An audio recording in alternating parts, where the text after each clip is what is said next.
दाइलाई help गर्नु subscribe गर्नु भनेर भन्देऊ त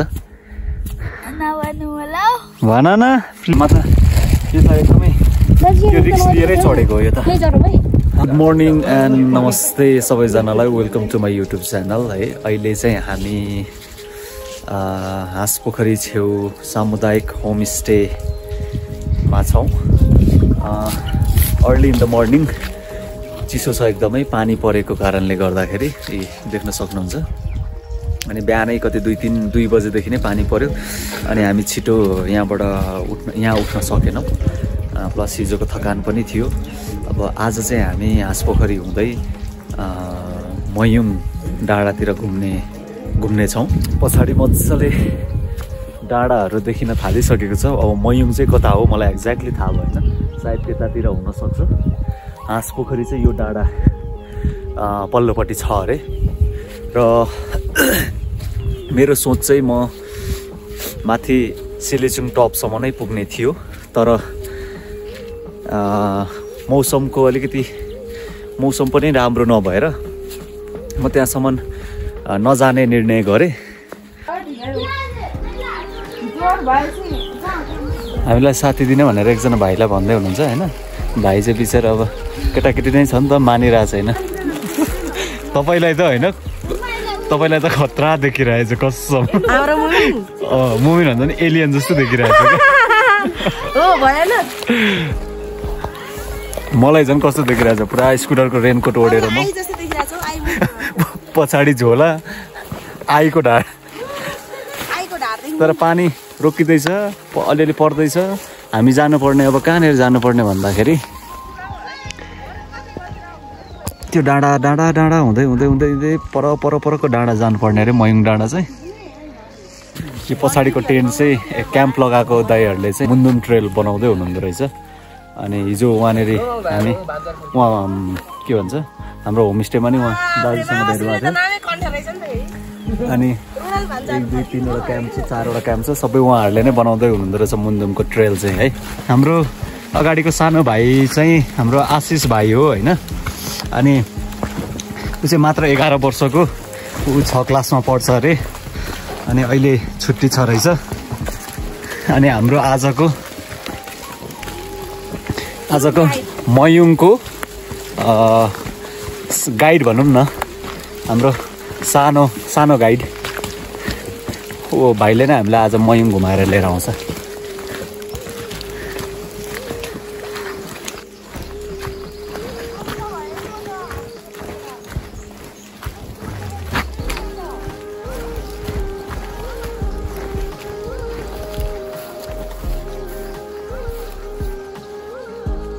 तर अलिकति धुम्मिएको मौसम खराबले गर्दाखेरि चाहिँ त्यस्तो उ चाहिँ छैन तर अलिक नजिकबाट देखाउँछु म है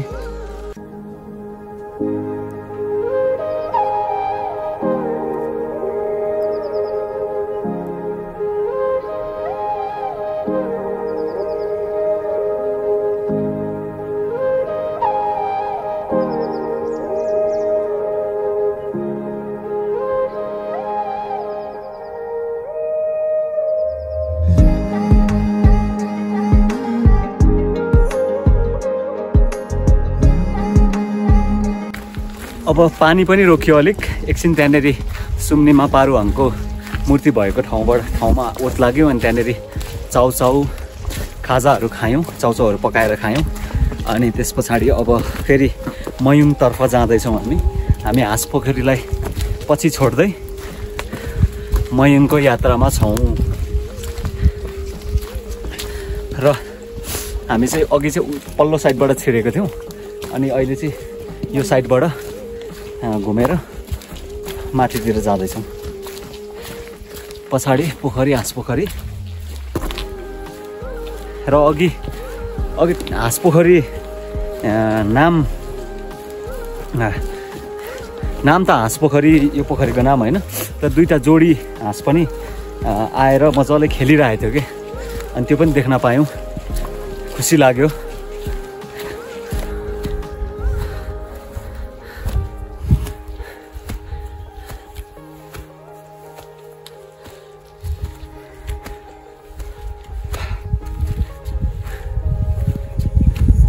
यो बाटो चाहिँ कता जान्छ बाबु? सालुङ्गे? साउने? अहिले त अलिअलि वेदर खुलेको छ, अलिअलि भ्यू पनि देखिँदैछ पारीतिर। अनि जुन अघि मैले भनेको थिएँ त्यहाँ क्याम्प लगाएर बस्नुहुने दाइहरू चाहिँ यही बाटो बनाउँदै हुनुहुँदो रहेछ। यही बाटो हो उहाँहरूले बनाउनु हुने चाहिँ मुन्दुम ट्रेल, र राम्रै बनाउँदै हुनुहुँदो रहेछ, राम्रै बनिँदै रहेछ। यतिको राम्रै छ, यतिको धेरै नै राम्रो छ यो ट्रेल चाहिँ। हामी हिजो चाहिँ उता होमस्टेमा बस्ने भनेर परदेखि नै यता तलतिर पसेको थियौँ। अनि त्यहाँबाट हामी हाँसपोखरी घुमेर अनि यता माथि आएपछि ठ्याक्कै यो मुन्दुम ट्रेल भेटियो। अब यो ट्रेल समाउँदै हामी मयुङतर्फ बढ्दैछौँ।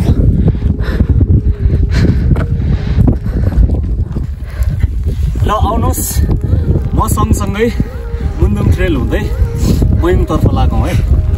र आजको हाम्रो सानो गाइड हाम्रो भाइ, तिम्रो नाम भनिदेऊ त? आशिष राई है। उसले हामीलाई मयुङ घुमाउनु लाँदैछ।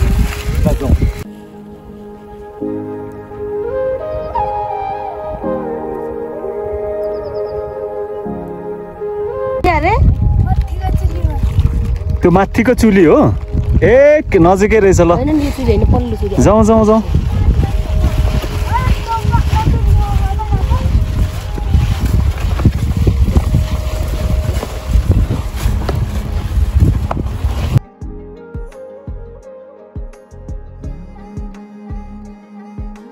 हामी धेरै परबाट आइसक्यौँ।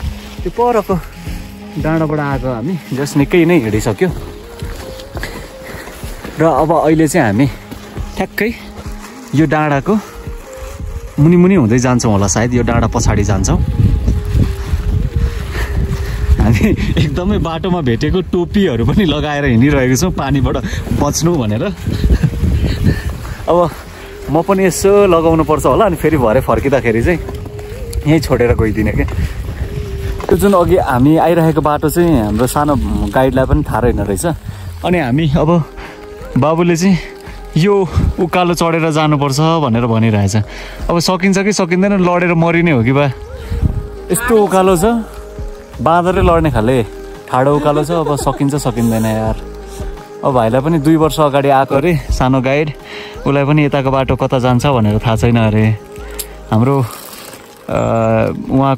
साथीको चाहिँ अलिकति खुट्टामा पनि प्रब्लम आयो, तर हामीले एकदमै मेडिक युज गरिसक्यौँ। अब हामी यो उकालो जान्छौँ है।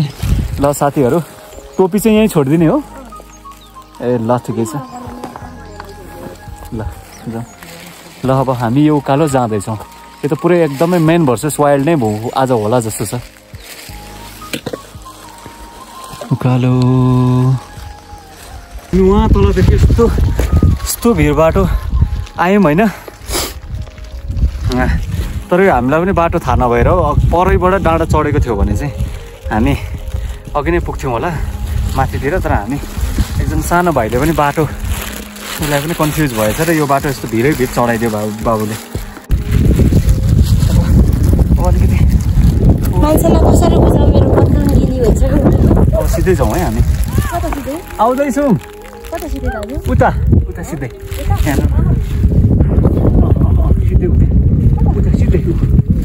उता सिधै माथि कि तल? माथि तल।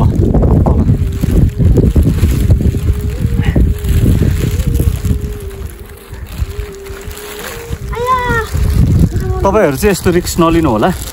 भर्सके बरु परैबाटै त्यो हाँसपोखरीदेखि नै माथि जाने, माथि चढेर डाँडा चाहिँ चढ्दाखेरि अलिक सजिलो हुन्छ जस्तो मलाई लाग्यो।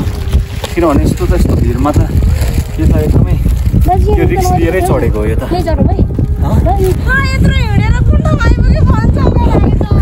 ल होइन होला, हावा यस्तो चिसो आएर चाहिँ फाइनली टपमा चाहिँ पुग्यो। तर भाइ कन्फ्युज छ। ला कहाँ हो त अनि बाबु? ल यो त कहाँ हो कहाँनिर?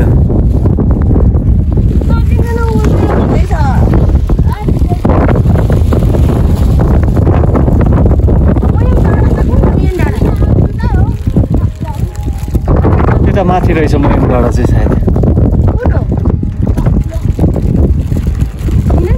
ल हेर्नुहोस् त हामी यहाँ तलबाट आयो क्या, तर बाटो चाहिँ माथि माथि डाँडा परैबाट डाँडाबाट यता रहेछ क्या। अब हामी चाहिँ भाइलाई पनि थाहा भएन रहेछ। अनि यस्तो छ क्या बाटो यहाँ माथि जाने चाहिँ, तर यो त माथि टपै सिलिचुङै पुग्ने खाले बाटो छ।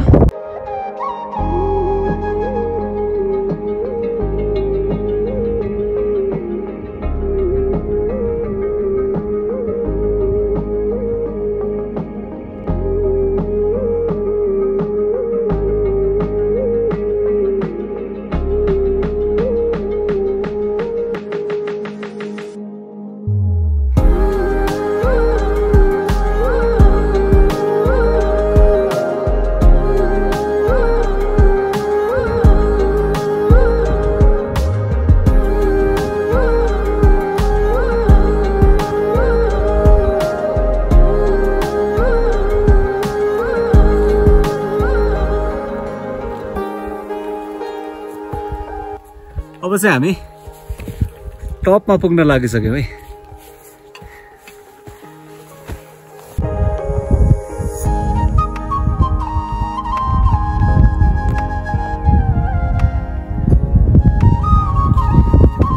ल हामी अब लगभग मयुङको डाँडामा पिकमा पुगि नै सक्यौँ, झन्डा पनि देखिसक्यो। एन्ड तल आउँदा अघिदेखि एकदमै मौसम खराब थियो भनेर भनिरहेको थिएँ अघिदेखि नै मैले होइन, तर यहाँ आइपुगेपछि खुल्दैछ क्या, एकदमै बबालै देखिन्छ जस्तो छ यहाँदेखि भ्यू चाहिँ। उहाँ एकजना साथी र एकजना भाइ हाम्रो सानो गाइड भाइ चाहिँ पुगिसक्नुभयो, अनि म पनि जाँदैछु। अब मयुङको टपमा पुग्यो, एकछिन बस्छौँ अनि खुल्छ पनि होला। माथि टपसम्म पुग्न नसके पनि, सिलिचुङ टपसम्म पुग्न नसके पनि मेरो यात्रा चाहिँ मयुङको टपसम्म चाहिँ आजको लागि थियो र हामीले त्यहाँ पनि आइपुग्यौँ। एकदमै खुसी लाग्यो। ल उहाँ साथी र हाम्रो सानो गाइड भाइ, थ्याङ्क यू सो मच हाम्रो सानो गाइड भाइलाई। उहाँले नै हामीलाई यहाँसम्म ल्याइपुर्याइदिनु भएको छ है। ल यही हो मयुङको डाँडा, झन्डा पनि छ, झन्डा फेर्ने बेला भएछ पुरानो। अब फेर्नुहुन्छ होला। ल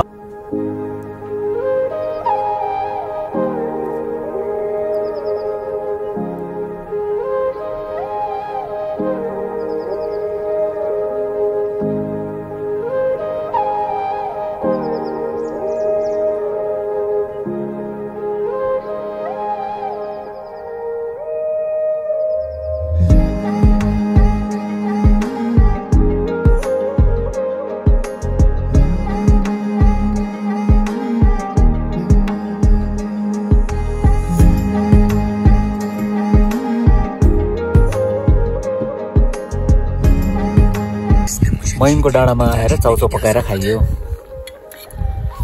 चाहिँ टक्कसँगले मेरो एकदमै खतरावाला खाने चम्ची छ होइन। बाबु तिमी केले खाँदैछौ अरे, देखाइदेऊ त। हाम्रो सानो गाइड भाइ पेन्सिलले खाइदिँदैछ, म चक्कुले। एउटा मात्रै चम्ची थियो नि त, त्यही भएर।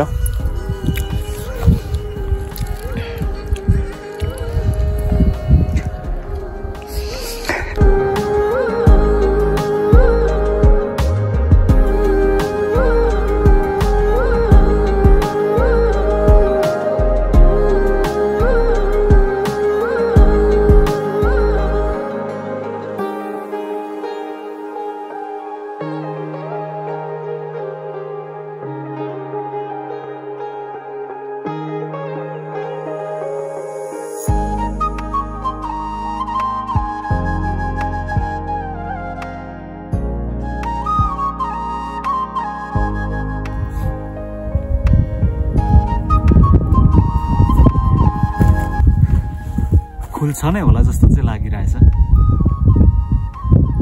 किनभने यताको डाँडाहरू सबै ओपन भइसक्यो, परपरको डाँडाहरू पनि ओपन भइसक्यो, मात्र यतातिर मात्रै अलिकति खुलेको छैन। हामी बिहान कति बजे हिँडेको भन्दाखेरि लगभग 7:30 जस्तोतिर हिँडेको थियो होला। तर हामी बिस्तारो आयौँ। बाटो पनि अलिकति अर्कै बाटो परेछ र अर्कै बाटो आयौँ हामी। त्यही भएर पनि ढिलो भयो। बिस्तारो घुम्दै घुम्दै आयौँ। तर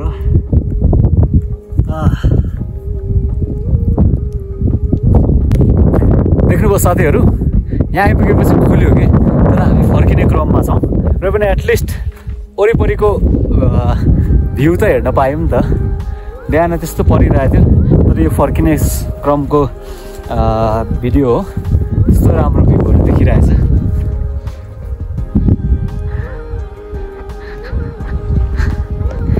हाम्रो आशिष भाइ, सानो बाबु, यसो भनिदेऊ न त, दाइको च्यानललाई, दाइलाई हेल्प गर्नु, सब्सक्राइब गर्नु भनेर भनिदेऊ त। भन न प्लिज। दाइको च्यानललाई, दाइलाई सपोर्ट गर्नु भनिदेऊ न त। दाइलाई सपोर्ट गर्नु।